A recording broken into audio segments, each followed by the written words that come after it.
চট্টগ্রাম কলেজের দ্বাদশ শ্রেণীর বিজ্ঞান শিক্ষার্থীদেরকে আজকে আমার ক্লাসের আন্তরিক শুভেচ্ছা জানাচ্ছি।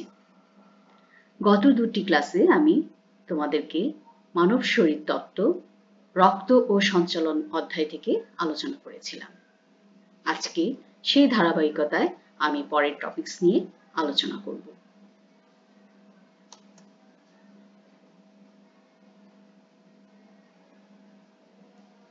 তোমরা পরপর তিনটি ছবি দেখতে পাচ্ছ।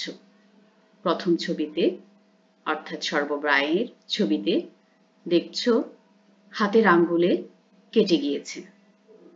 আমাদের শরীরে কোনো স্থানে যখন ক্ষত হয় বা কেটে যায় তখন রক্ত পড়তে থাকে। এই রক্ত অবিরত পড়তে থাকে না।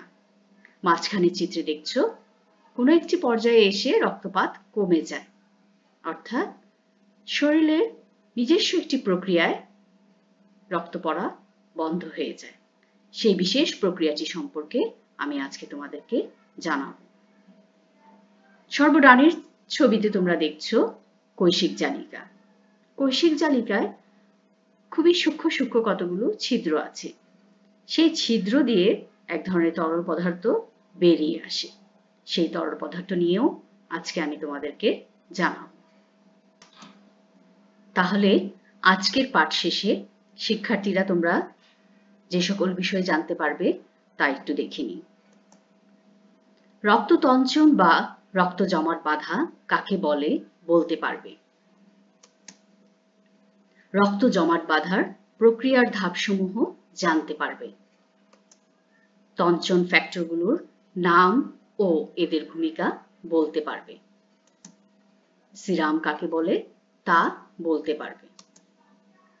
লসিকা কি এবং এর কাজ তোমরা জানতে পারবে।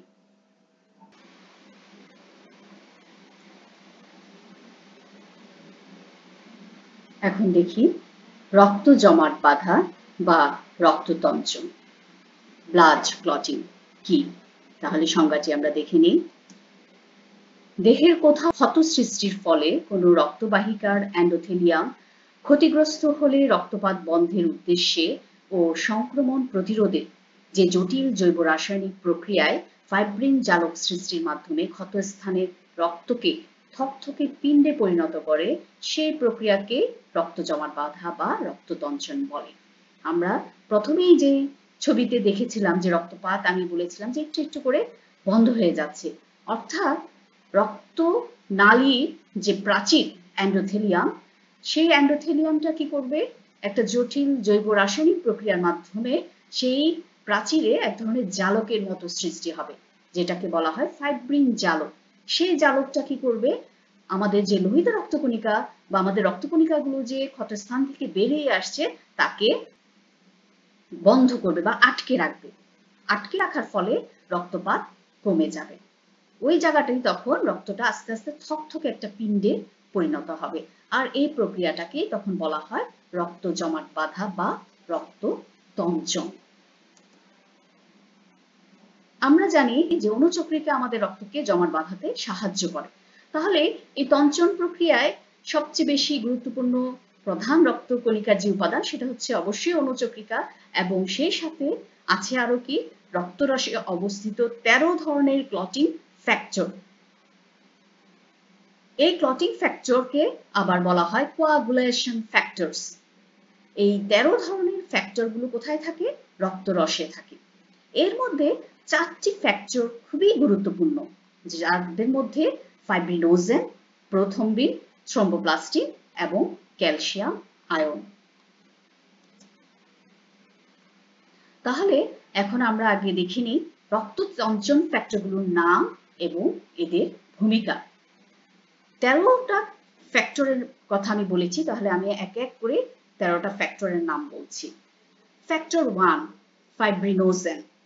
ফ্যাক্টর 1 একে বলা হয় ফাইব্রিনোজেন। তঞ্চনের সময় ফাইব্রিনে পরিণত হয়।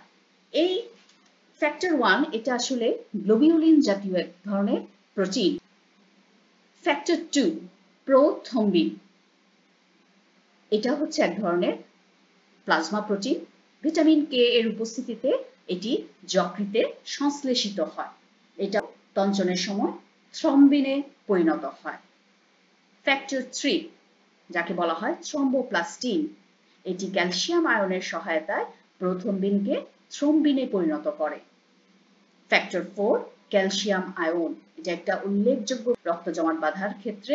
এই ক্যালসিয়াম আয়নটা আমি একটু আগে বলেছি প্রথম্বিনকে থ্রম্বিনে পরিণত করে, ঠিক আবার থ্রম্বোপ্লাস্টিন উৎপাদনেও এটি সাহায্য করে।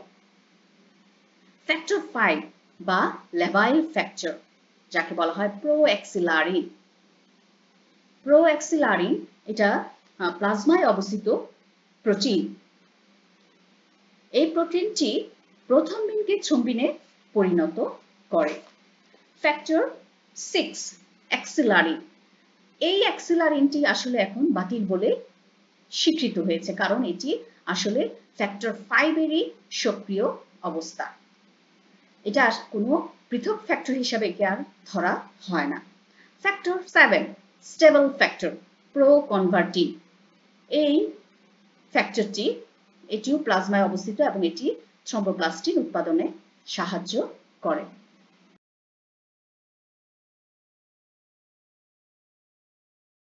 ফ্যাক্টর 8 অ্যান্টিহিমোফিলিক ফ্যাক্টর, অ্যান্টিহিমোফিলিক ফ্যাক্টর এ, এটি প্লাজমায় অবস্থিত হিমোফিলিয়া এ বা ক্লাসিক হিমোফিলিয়া বলা হয়, থ্রম্বোপ্লাস্টিন সৃষ্টিতে সাহায্য করে। ফ্যাক্টর 9 বা ক্রিসমাস ফ্যাক্টর, এই ক্রিসমাস ফ্যাক্টর নাম দেওয়ার কারণ হচ্ছে এই ফ্যাক্টর 9 এর অনুপস্থিতিতে এক ধরনের রোগের লক্ষণ প্রকাশ পেয়েছিল ক্রিসমাস নামক একজন মানুষের, তার নাম অনুসারে এই নামটি করা হয়েছে। ফ্যাক্টর 9 ফ্যাক্টর 10 এর সক্রিয়করণের মাধ্যমে প্রথম্বিনকে সক্রিয় গঠনে সাহায্য করে। এর অভাবে মানবদেহে হিমোফিলিয়া বি রোগের সৃষ্টি হয়। এটি থ্রম্বোপ্লাস্টিন উৎপাদনে সাহায্য করে। Factor 10 Stuart factor, antihemophilic factor B, এর অভাবে রক্ততঞ্চন ব্যাহত হয়। এই যে হিমোফিলিয়া শব্দটা আমরা ব্যবহার করলাম, এই শব্দটার সম্বন্ধে আমি পরবর্তীতে তোমাদেরকে বলছি। Factor 11 plasma thromboplastin antecedent, antihemophilic factor C, রক্তরসে অবস্থিত থ্রম্বোপ্লাস্টিন গঠনে অংশ নেয়। ফ্যাক্টর 12 বা হ্যাগম্যান ফ্যাক্টর, এটি প্লাজমা কাইনিন নামক পদার্থ সৃষ্টি করে রক্তনালীর ভেদ্যতা ও সম্প্রসারণশীলতা বাড়ায়। ফ্যাক্টর 13 ফাইব্রিন স্টেবিলাইজিং ফ্যাক্টর, এটি ক্যালসিয়াম আয়নের সহযোগিতায় রক্তের নরম তঞ্চন পিণ্ডকে অদ্রবণীয় কঠিন তন্তুতে রূপান্তরিত করে। অর্থাৎ এর মাধ্যমে তোমরা বুঝতে পারছো আমি যে বলেছিলাম যে থকথকে একটা অংশে পরিণত হয় রক্তটা, এই ফ্যাক্টরটি সেটা করতে সাহায্য করে। ক্ষত নিরাময়ের উদ্দেশ্যে যে কোনো উপায়ে রক্তপাত মন্থর ও বন্ধের প্রক্রিয়াকে হিমোস্ট্যাসিস বলে। তোমরা এই ডান পাশে দেখতে পাচ্ছ রক্তনালী ক্ষতিগ্রস্ত হয়ে রক্তপাত হচ্ছে। এই চিত্রে দেখতে পাচ্ছ এরপরে ধাপে দেখতে পাচ্ছ যে রক্তনালী কিছুটা সংকীর্ণ হয়েছে এবং রক্তপাত কমে গেছে। মানবদেহে রক্ত জমাট বাঁধার প্রক্রিয়াটিও হোমোস্ট্যাসিসের অংশ, অর্থাৎ এক পর্যায়ে রক্ত জমাট বেঁধে যায়।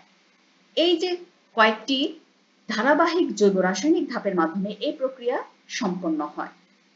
স্বাভাবিক অবস্থায় রক্তবাহিকার এন্ডোথেলিয়াম কোষ থেকে খরিত বিশেষ অণু অর্থাৎ হেপারিন, থ্রম্বোমোডুলিন ইত্যাদির প্রভাবে রক্ত প্রবাহের সময় অণুচক্রিকাগুলো এন্ডোথেলিয়ামের সংলগ্ন হওয়া থেকে বিরত থাকে, তাই জমাটও বাঁধে না। আমরা জানি যখন এই রক্তনালীর মধ্য দিয়ে রক্ত চলাচল করে তখন হেপারিন উপাদানটা কি করে, রক্তনালীর ভিতরে রক্তকে জমাট বাঁধতে দেয় না। তাহলে এই রক্তপাত বন্ধ হওয়া এবং জমাট বাঁধা অর্থাৎ থকথকে পিণ্ডে পরিণত হওয়ার যে ধারাবাহিক ধাপ, সেই ধাপগুলো চলো এখন আমরা দেখে নিই। তোমরা দেখতে পাচ্ছ রক্তনালী ক্ষতিগ্রস্ত হওয়ার ফলে রক্তনালীর আবরণী কলা ভেঙে যায় এবং তখন কোলাজেন তন্তু বেরিয়ে আসে। এই যে কোলাজেন তন্তু কাকে আকর্ষণ করে? কোলাজেন তন্তু অণুচক্রিকাকে আকৃষ্ট করে। অণুচক্রিকা যখন কোলাজেন তন্তুর সংস্পর্শে আসে তখন অণুচক্রিকাগুলো ঘনপথ সৃষ্টি করে এবং ফুলে যায়। এর ফলে কি হয়? অণুচক্রিকার ভিতরেও এক ধরনের পরিবর্তন হয়, অর্থাৎ প্রচুর পরিমাণে এডিপি ক্ষরণ করে। এই এডিপি এক ধরনের রিসেপ্টরের মতো কাজ করে। এরা ভিতরে ইন্টারলকিং মেকানিজম সৃষ্টি করে। এর ফলে প্রচুর পরিমাণে অণুচক্রিকা এখানে আসতে থাকে এবং স্তূপাকারে জমা হতে থাকে। রক্তবাহিকার ক্ষতস্থানে অণুচক্রিকা, থ্রম্বোপ্লাস্টিন, ক্যালসিয়াম আয়ন এবং টিস্যু ফ্যাক্টর। তোমরা দেখতে পাচ্ছ টিস্যু ফ্যাক্টরের সাথে বিভিন্ন রকমের ফ্যাক্টরগুলো যেমন 7, 10,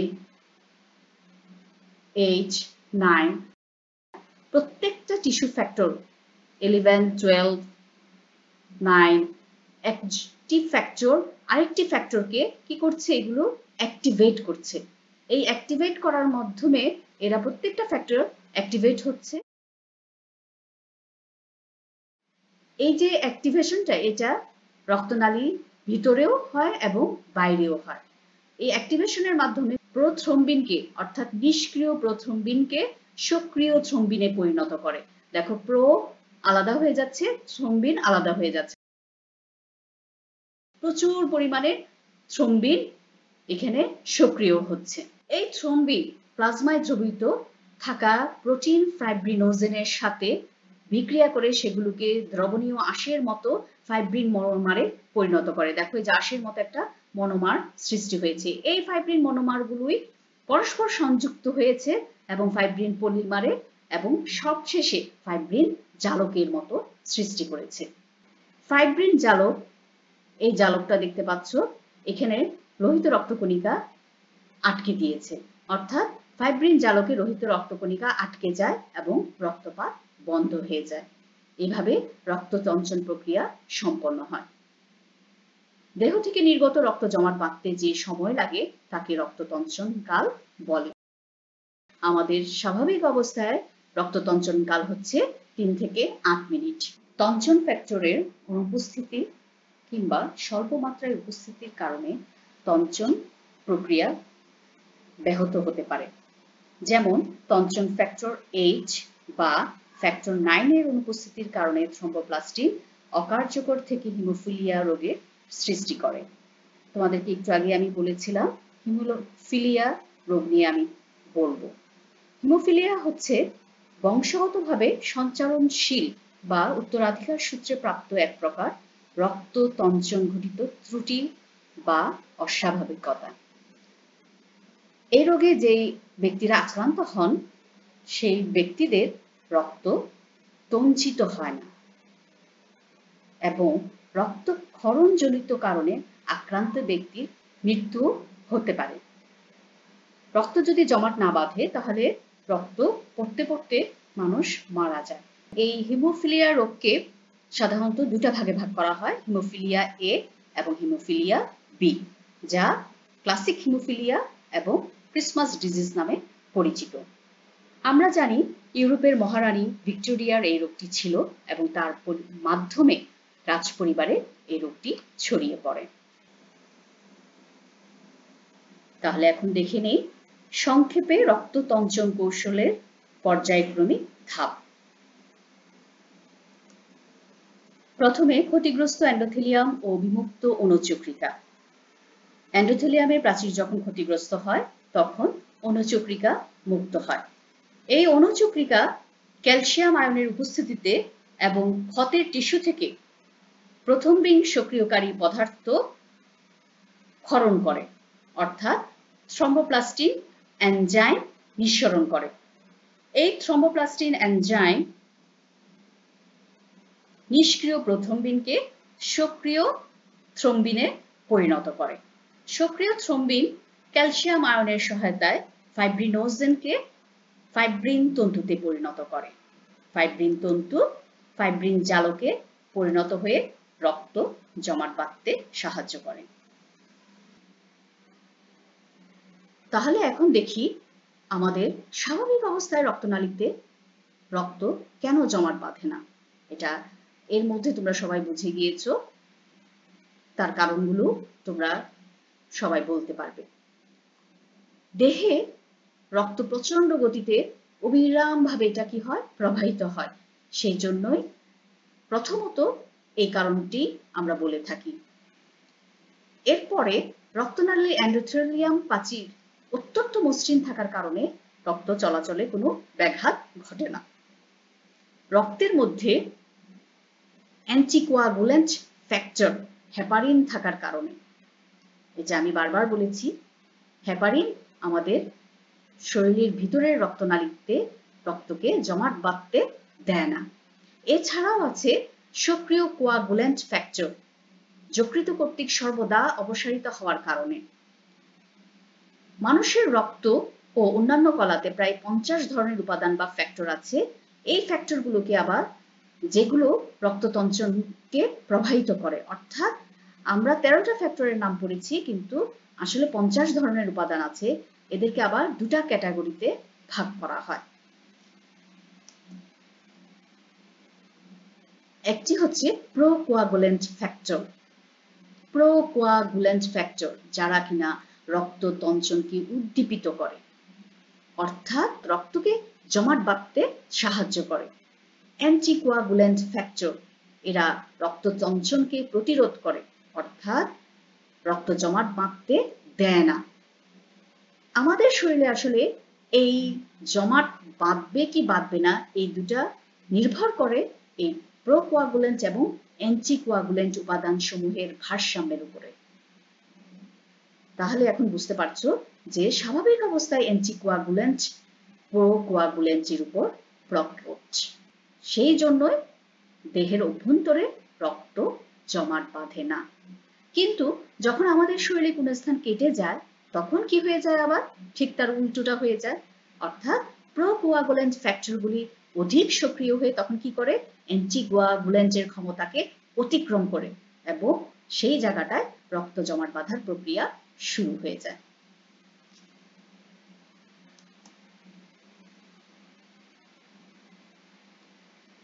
রক্ত যখন জমাট বাঁধে তখন দেখা যায়, দেখো তোমরা এই ছবিতে দেখতে পাচ্ছ, এই নিচের জায়গাটা হচ্ছে জমাট বাঁধা একটা রক্ত এবং তার উপরে একটু করে হালকা হলুদ রঙের একটা তরল পদার্থ দেখা যাচ্ছে। অর্থাৎ জমাট বাঁধার পরে যে তরল পদার্থটি বেরিয়ে আসে তাকেই বলা হয় সিরাম। সিরাম গঠন আসলে রক্তরসের মতোই, অর্থাৎ প্লাজমার মতোই। এখানে ফাইব্রিনোজেন এবং তঞ্চন ফ্যাক্টর 2, 5, 8 থাকে না এবং সেরাটোনিনের ঘনত্ব বেশি থাকে। অর্থাৎ প্লাজমার মতোই তার সবকিছু, কিন্তু শুধুমাত্র এতে ফাইব্রিনোজেন এবং তঞ্চন ফ্যাক্টর 2, 5, 8 থাকে না এবং সেরাটোনিনের ঘনত্বটা একটু বেশি থাকে। সেরাটোনিনের কাজটা হচ্ছে কি, রক্তনালীর সংকোচন ঘটিয়ে রক্তপাত আমাদের কি করে, হ্রাস করে। লিম্ফ। লিম্ফ ল্যাটিন শব্দ লিম্ফা থেকে এসেছে, যার অর্থ পানি। সংজ্ঞাটি হলো যে স্বচ্ছ বর্ণহীন ক্ষারধর্মী পরিবর্তিত কলারস বা টিস্যু রস যা কলাকোষে পুষ্টি দ্রব্য সরবরাহ করে এবং দেহের প্রতিরক্ষামূলক কাজে অংশগ্রহণ করে তাকে লসিকা বলে। লসিকা রক্তের ন্যায় এক প্রকার যোজক কলা বিশেষ। একে বহিঃকোষীয় তরল নামেও বলা হয়। পরিণত মানব দেহে প্রতিদিন কৈশিক জালিকার প্রাচীর ভেদ করে 4 থেকে 8 লিটার তরল পদার্থ ও রক্ত প্রোটিন চারপাশের টিস্যু কোষের ফাঁকে ফাঁকে লসিকা হিসাবে অবস্থান করে। লসিকাতন্ত্রের মাধ্যমে শুধু লসিকা নয়, এই রক্ত প্রোটিনও মানব দেহে ফিরে যায়। এই রক্ত প্রোটিন যদি এভাবে মানব দেহে ফিরে না যেত তাহলে 24 ঘন্টার মধ্যে মানুষ মারা যেত। এই লসিকা উৎপাদনের প্রক্রিয়াকে বলা হয় লিম্ফোজেনেসিস। এই লসিকাটা একটি তন্ত্রের মাধ্যমে প্রবাহিত হয়, তাকে বলা হয় লসিকা তন্ত্র। লসিকা সাধারণত লসিকা জালক, লিম্ফ ক্যাপিলারিস, লসিকা বাহ, লিম্ফ্যাটিক্স ও লসিকা গ্রন্থি বা লসিকা গণ্ডে, লিম্ফ গ্ল্যান্ডস, নোডসে অবস্থান করে। লসিকার উৎপত্তি, ডান পাশের চিত্রটা একটু দেখি। কৈশিক জালিকার এক পাশে থাকে ধমনী, অন্য পাশে থাকে শিরা। ধমনীর শাখা থেকে কৈশিক ধমনী উৎপন্ন হয় এবং শিরা শাখা থেকে কৈশিক শিরা উৎপন্ন হয়ে কৈশিক জালিকায় মিলিত হয়। রক্ত যখন ধমনীতে প্রবেশ করে তখন রক্ত কৈশিক ধমনীতে চলে যায়। কৈশিক ধমনীর অধিকাংশ রক্তই আবার কৈশিক শিরাতে প্রবেশ করে। প্রায় 10% মতো রক্তরস কৈশিক জালিকা থেকে বেরিয়ে এই দেহকোষের চারদিকে ইন্টারস্টিশিয়াল ফ্লুইড হিসাবে অবস্থান করে।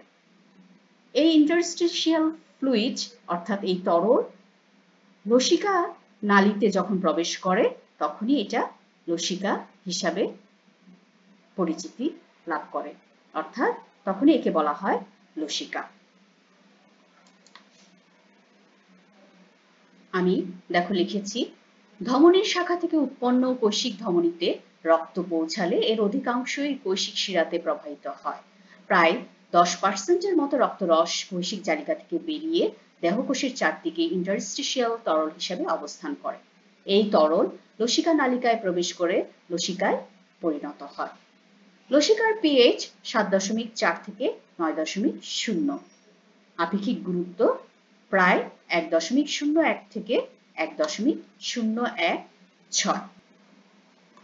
লসিকার উপাদান, লসিকা যে উপাদানগুলো দেখা যায় তার মধ্যে কোষীয় উপাদান এবং অকোষীয় উপাদান দেখা যায়।